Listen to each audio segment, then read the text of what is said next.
ತೆರಿಗೆ ವ್ಯವಸ್ಥೆಯಲ್ಲಿ ಯಾವುದೇ ಬದಲಾವಣೆ ಮಾಡಿಲ್ಲ. ಯಾಕೆಂದರೆ ಇದು ಮಧ್ಯಂತರ ಬಜೆಟ್. ಜುಲೈಯಲ್ಲಿ ಹೊಸ ಸರ್ಕಾರ ಫ್ರೆಶ್ ಆಗಿ ಬಜೆಟ್ ಮಂಡನೆ ಮಾಡುತ್ತೆ. ಹಾಗಿದ್ದರೂ ಈ ತೆರಿಗೆ ಪದ್ಧತಿ ಹೇಗಿರಲಿದೆ? ಬನ್ನಿ ಇದರ ಬಗೆಗಿನ ಸಂಪೂರ್ಣ ಮಾಹಿತಿ ನಿಮಗೆ. ಆದಾಯ ತೆರಿಗೆಯಲ್ಲಿ ಬದಲಾವಣೆ ಇಲ್ಲ. 7 ಲಕ್ಷದವರೆಗೆ ತೆರಿಗೆ ವಿನಾಯಿತಿ. ಹೌದು, 6ನೇ ಬಾರಿ ಬಜೆಟ್ ಮಂಡಿಸಿರೋ ಕೇಂದ್ರ ವಿತ್ತ ಸಚಿವೆ ನಿರ್ಮಲಾ ಸೀತಾರಾಮನ್ ಆದಾಯ ತೆರಿಗೆ ಪದ್ಧತಿಯಲ್ಲಿ ಯಾವುದೇ ಬದಲಾವಣೆಯನ್ನ ಪ್ರಕಟಿಸಿಲ್ಲ. 7 ಲಕ್ಷ ರೂಪಾಯಿ ತನಕ ತೆರಿಗೆ ವಿನಾಯಿತಿ ಮುಂದುವರಿಸುವುದನ್ನು ಘೋಷಿಸಿದ್ದಾರೆ. Under the new tax scheme, there is now no tax liability for taxpayers with income up to 7 lakh rupees, up from 2.2 lakh rupees in the financial year 2013-14. ದೇಶದ ತೆರಿಗೆ ವ್ಯವಸ್ಥೆಯಲ್ಲಿ ಪಾರದರ್ಶಕತೆ ತರಲಾಗಿದೆ. ಜಿಎಸ್ಟಿ ಸಂಗ್ರಹವು 1.66 ಲಕ್ಷ ಕೋಟಿಗೆ ಏರಿಕೆಯಾಗಿದ್ದು, ಪ್ರಸ್ತುತ ಜಿಎಸ್ಟಿ ಸಂಗ್ರಹವು ಡಬಲ್ ಆಗಿದೆ. ಈ ಮಧ್ಯೆ ಕಾರ್ಪೊರೇಟ್ ತೆರಿಗೆಯನ್ನ 30ರಿಂದ 20%ಕ್ಕೆ ಇಳಿಕೆ ಮಾಡಲಾಗುವುದು ಅಂತ ಸಚಿವೆ ನಿರ್ಮಲಾ ಸೀತಾರಾಮನ್ ತಿಳಿಸಿದ್ದಾರೆ. At the same time, tax base of GST more than doubled, and the average monthly gross GST collection has almost doubled to 1.66 lakh crores this year. ಚುನಾವಣೆಯ ಹೊತ್ತಿನಲ್ಲಿ ಮಂಡನೆಯಾದ ಮಧ್ಯಂತರ ಬಜೆಟ್ ಇದಾಗಿದ್ದು, ಇತರ ತೆರಿಗೆಗಳ ಹೊರೆಯನ್ನು ಸರ್ಕಾರ ಪ್ರಕಟಿಸಿಲ್ಲ. ಆ ನಿಟ್ಟಿನಲ್ಲಿ ಜನಸಾಮಾನ್ಯರು ಹೆಚ್ಚುವರಿ ತೆರಿಗೆಯ ಹೊರೆಯಿಂದ ಪಾರಾಗಿದ್ದಾರೆ.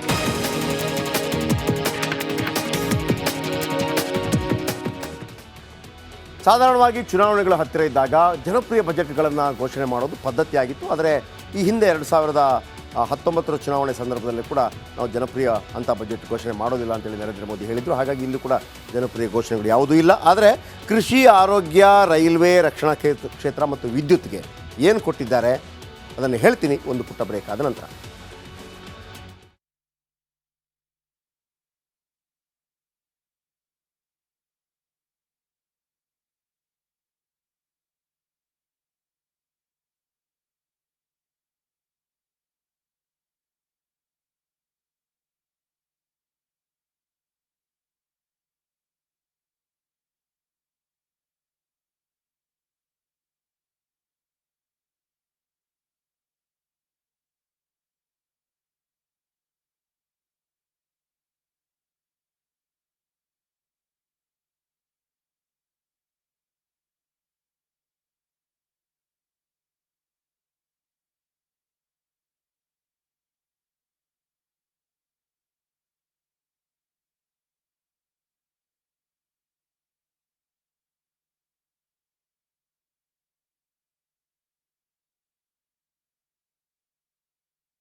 Welcome back. ಹಾಗಿದ್ರೆ ಬಜೆಟ್ನಲ್ಲಿ ಯಾವ ಸೆಕ್ಟರ್ಗೆ ಏನೇನು ಕೊಡಲಾಗಿದೆ ಬನ್ನಿ. ಮೊದಲಿಗೆ ಕೃಷಿ.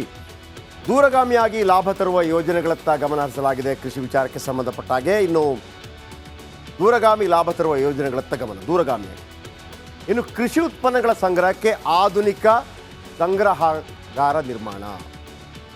ಕೃಷಿ ಉತ್ಪನ್ನಗಳಿರುತ್ತೆ, ಅದಕ್ಕೆ ಲೇಟೆಸ್ಟ್ ಅಡ್ವಾನ್ಸ್ಡ್ ಆಗಿರುವಂಥ ಈಗ ಟೊಮೆಟೊ ಮತ್ತೊಂದು ಇದೆಲ್ಲ ಇರುತ್ತಲ್ಲ, ಅದಕ್ಕಾಗಿ ಅಡ್ವಾನ್ಸ್ ಟೆಕ್ನಾಲಜಿ ಇರುವಂಥ ಸಂಗ್ರಹಾರ ನಿರ್ಮಾಣ ಆಗುತ್ತೆ.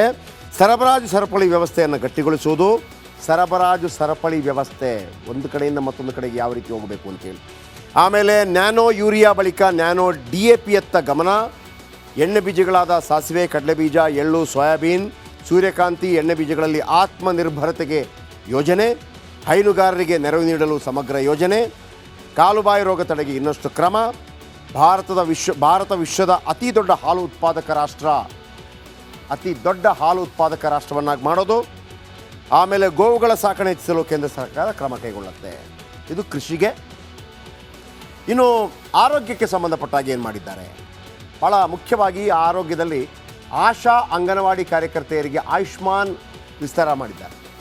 ಇನ್ನು ಗರ್ಭಕಂಠ ಕ್ಯಾನ್ಸರ್ ತಡೆ ಲಸಿಕೆಗೆ ಉತ್ತೇಜನ. ಇನ್ನು ಶಿಶು ಲಸಿಕಾ ಕಾರ್ಯಕ್ರಮ ಯಶಸ್ಸಿಗೆ ವಿನ್ ಅನ್ನುವಂಥ ಯೋಜನೆ. ಬಾಣಂತಿ ಹಾಗೂ ಶಿಶು ಕಾಳಜಿಗೆ ವಿವಿಧ ಯೋಜನೆ. ಯಾಕಂದರೆ ಅನೇಕ ಮಕ್ಕಳು ಮತ್ತು ತಾಯಂದಿರು ಬಾಣಂತಿ ಈ ಸಂದರ್ಭದಲ್ಲಿ ಪ್ರಾಣ ಬಿಡ್ತಾರೆ. ಅವರಿಗೆ ಬೇಕಾದಂಥ ಪೋಷಕಾಂಶಗಳನ್ನು ಕೊಟ್ಟು ಅವರನ್ನು ಒಳ್ಳೆ ಆರೋಗ್ಯಪೂರ್ಣವಾಗಿ ಮಾಡೋದು. ಇನ್ನು ಅಂಗನವಾಡಿ ಕೇಂದ್ರಗಳ ಉನ್ನತೀಕರಣ. 157 ಹೊಸ ನರ್ಸಿಂಗ್ ಕಾಲೇಜು ಸ್ಥಾಪನೆ ಆಗತ್ತೆ. ಇನ್ನು ತೆರಿಗೆ ವಿಚಾರದಲ್ಲಿ ನಿಮ್ಗೆ ಆಲ್ರೆಡಿ ಹೇಳಿದೆ ನಾನು ತೆರಿಗೆ ವಿಚಾರದಲ್ಲಿ ಏನಾಗಿದೆ ಅಂತೇಳಿ. ಆದಾಯ ತೆರಿಗೆ ಮಿತಿಯಲ್ಲಿ ಯಾವುದೇ ಬದಲಾವಣೆ ಇಲ್ಲ. ಕಳೆದ ವರ್ಷದಂತೆ 7 ಲಕ್ಷದವರೆಗಿನ ಆದಾಯಕ್ಕೆ ತೆರಿಗೆ ಇಲ್ಲ. ಇನ್ನು ಹೊಸ ತೆರಿಗೆ ಪದ್ಧತಿ, ಹಳೆಯ ತೆರಿಗೆ ಪದ್ಧತಿ ಹಾಗೆಯೇ ಇರಲಿದೆ, ಯಾವುದೇ ಚೇಂಜಸ್ ಇಲ್ಲ, ಆ್ಯಸ್ ಯೂಶ್ವಲ್. ಇನ್ನು ರೈಲ್ವೆ, ಈಗ ರೈಲ್ವೆ ಮತ್ತು ಕೇಂದ್ರ ಬಜೆಟ್ ಒಟ್ಟೊಟ್ಟಿಗೆ ಮೊದಲು ರೈಲ್ವೆಗೆ ಪ್ರತ್ಯೇಕ ಬಜೆಟ್ ಇರ್ತಾ ಇತ್ತು.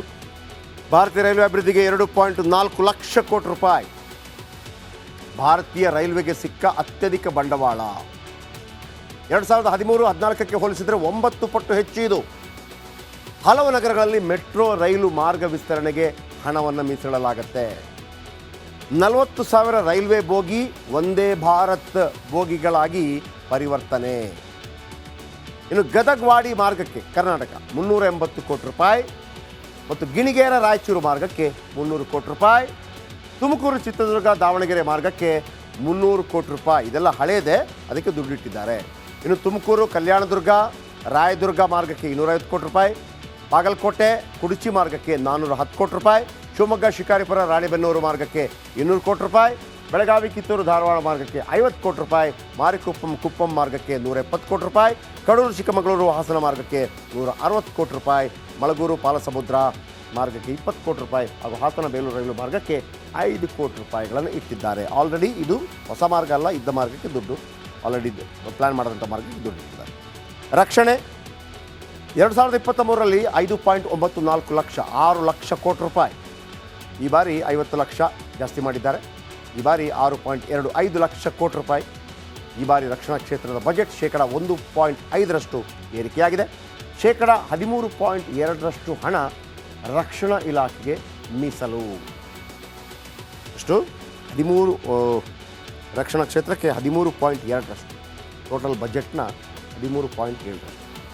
47 ಲಕ್ಷ ಕೋಟಿಯಲ್ಲಿ 6.2.5 ಲಕ್ಷ ಕೋಟಿ ಅದಕ್ಕೆ. ಇನ್ನು ಶಸ್ತ್ರಾಸ್ತ್ರಗಳ ಉತ್ಪಾದನೆಗೆ ಒತ್ತು. ಮೂಲಭೂತ ಸೌಕರ್ಯ ಅಭಿವೃದ್ಧಿಗೆ 1.63 ಲಕ್ಷ ಕೋಟಿ ಮೀಸಲು. ವಿದ್ಯುತ್ ಕೊನೆಯದಾಗಿ ದೇಶಾದ್ಯಂತ 1 ಕೋಟಿ ಮನೆಗಳಿಗೆ ಸೌರ ವಿದ್ಯುತ್ ಕರೆಂಟ್, ಸೋಲಾರ್ ಕರೆಂಟ್. ಮುಂದಿನ 5 ವರ್ಷಗಳಲ್ಲಿ 3 ಕೋಟಿ ಹೊಸ ಮನೆ ನಿರ್ಮಾಣ. ಈ ಮೂಲಕ ಗೃಹ ಜ್ಯೋತಿಗೆ ಟಕ್ಕರ್ ಕೊಟ್ಟಿದ್ದಾರೆ ನರೇಂದ್ರ ಮೋದಿ. ಅಂದರೆ ನೀವೇನು ಫ್ರೀ ಕೊಡೋದು ಸೌರವಾಗಿ ನಿಜ ಭಾಳ ಈಸಿ. ಮನೆ ಮೇಲೇ ಈ ಸೌರ ವಿದ್ಯುತ್ ವ್ಯವಸ್ಥೆ ಮಾಡಿಬಿಟ್ಟು ಎಲ್ಲ ಕಡೆ ಕರೆಂಟ್. ಇನ್ನು ಕೇಂದ್ರದಿಂದ 300 ಯೂನಿಟ್ ಉಚಿತ ವಿದ್ಯುತ್. ಇವೆಲ್ಲವೂ ಕೂಡ ಬಜೆಟ್ನಲ್ಲಿ. ಈಗೊಂದು ಬ್ರೇಕ್ ಹೋಗೋಣ. 7 ದಿನಗಳೊಳಗಾಗಿ ಪೂಜೆ ಮಾಡಬೇಕು ಜ್ಞಾನವ್ಯಾಪಿ ಮಸೀದಿಯಲ್ಲಿ ಅಂತ ಹೇಳಿದರು. 7 ದಿನಗಳ ಒಳಗಾಗಿ ಮಾಡಬೇಕು ಅಂತೇಳಿ. ಹಾಗಂತ ಮೊದಲು ಮಾಡಿದ್ರೆ ತಪ್ಪೇನಿಲ್ಲ. ಆಲ್ರೆಡಿ ಇವತ್ತು ಪೂಜೆ ಶುರುವಾಗಿದೆ. ವಿಶೇಷ ಏನಪ್ಪ ಅಂತಂದರೆ, ಈ ಕಾಶಿ ಕಾರಿಡಾರ್ನಲ್ಲಿ ಕಾಶಿ ಅಹಲ್ಯ ಹೋಳ್ಕರ್ ಅವರು ನಿರ್ಮಾಣ ಮಾಡಿರುವಂಥ ಕಾಶಿ, ಈಗ ನಾವೇನು ಪೂಜೆ ಮಾಡ್ತೀವಿ, ಅಲ್ಲಿಗೆ ಬಂದವರು ಮಸೀದಿ ಹತ್ತಕ್ಕೂ ಬಂದಿದ್ದಾರೆ. ಇಲ್ಲೂ ಪೂಜೆ ಆಗ್ತಾಯಿದೆ. ಹನುಮಂತನಿಗೆ ಪೂಜೆ ಆಗಿದೆ, ನಂಬರ್ 1. ಎರಡನೇದು, ಜ್ಞಾನವ್ಯಾಪಿ ಮಸೀದಿ ಅಂತ ಏನು ಬರೆದಿತ್ತು ಅಲ್ಲಿಗೆ ಸ್ಟಿಕ್ಕರ್ ಅಂಟಿಬಿಟ್ಟು ಜ್ಞಾನವ್ಯಾಪಿ ಮಂದಿರ್ ಅಂತ ಚೇಂಜ್ ಮಾಡಿದ್ದಾರೆ. ಎಲ್ಲ ನೋಡ್ಬೇಕು ತಾನೆ. ಬ್ರೇಕ್ ಆದ್ರಂತ ತೋರಿಸ್ತಾರೆ.